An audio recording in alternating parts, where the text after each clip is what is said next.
Hello friends, నేను మీ Bombay భారతక్కను. Vegetable dosa ఎలా తయారు చేద్దామో చూద్దాం రండి. ఈనో పౌడర్, వంట సోడా, బేకింగ్ పౌడర్ లేకుండా ఎంతో ఈజీగా చేసుకోవచ్చు. బొంబాయి రవ్వ లేదా దీన్నే సూజీ అని కూడా అంటారు. 1 కప్ గోధుమ పిండి, 1 కప్ శనగపిండి, 1 కప్ సన్నగా కట్ చేసుకున్న క్యారెట్ ముక్కలు, సన్నగా కట్ చేసుకున్న బీన్స్ ముక్కలు, సన్నగా కట్ చేసుకున్న పచ్చిమిర్చి ముక్కలు, సన్నగా కట్ చేసుకున్న ఉల్లిగడ్డలు, సన్నగా కట్ చేసుకున్న కొత్తిమీర కొద్దిగా, ఉప్పు రుచికి తగినంత,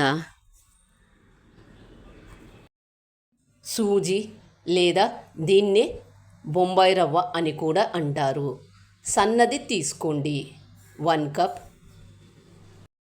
గోధుమ పిండి, 1 కప్ శనగపిండి, 1 కప్. ఏ కప్పుతో అయితే రవ్వ తీసుకుంటామో అదే కప్పుతో గోధుమ పిండి, శనగపిండి తీసుకోండి. అన్నీ సమానంగా ఉండేటట్లు చూసుకోండి. సన్నగా కట్ చేసుకున్న క్యారెట్ ముక్కలు, సన్నగా కట్ చేసుకున్న బీన్స్ ముక్కలు, సన్నగా కట్ చేసుకున్న ఉల్లిగడ్డలు, సన్నగా కట్ చేసుకున్న పచ్చిమిరపకాయ ముక్కలు, ఉప్పు. ఏ కప్పుతో అయితే రవ్వ తీసుకున్నామో అదే కప్పుతో 2 కప్పుల నీళ్లు తీసుకోండి.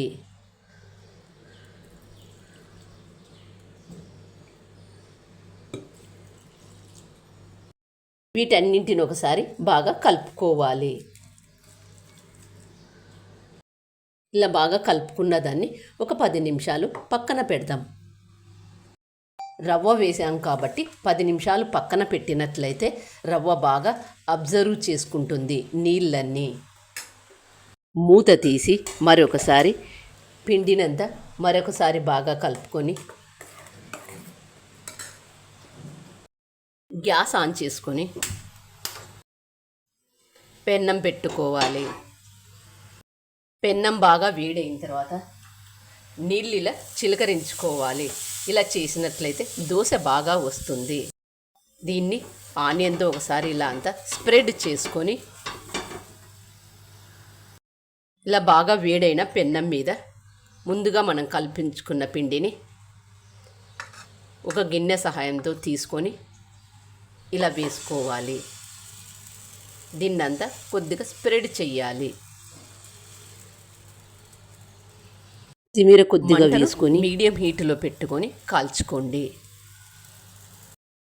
కొద్దిగా కాలిన తర్వాత నూనె కానీ నెయ్యి కానీ వేసుకోండి.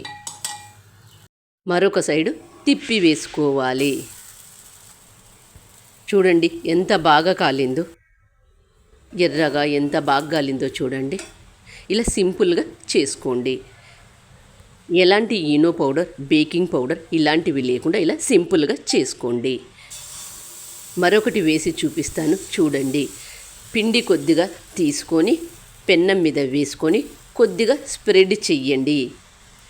పల్చగా చేసుకోవద్దు. ఇలా ఒక సైడు కాలిన తర్వాత మరొక సైడు తిప్పి వేసుకోవాలి. ఇందులో వెజిటబుల్స్, శనగపిండి, గోధుమ పిండి, రవ్వ అన్నీ ఉన్నాయి కాబట్టి వీటిని ఇలాగే సర్వ్ చేసుకొని తిన్నా బాగుంటుంది. చూస్తుంటేనే నోరూరుతున్నాయి కదా, ఇంకెందుకు ఆలస్యం, మీరు కూడా తప్పక ట్రై చేయండి. వీటిని ఇలాగే సర్వ్ చేసుకొని తిన్నా బాగుంటుంది. ఇందులో అన్నీ ఉన్నాయి. ఛానల్ కొత్తగా చూసేవాళ్ళు సబ్స్క్రైబ్ చేసుకోండి. Thank you for watching.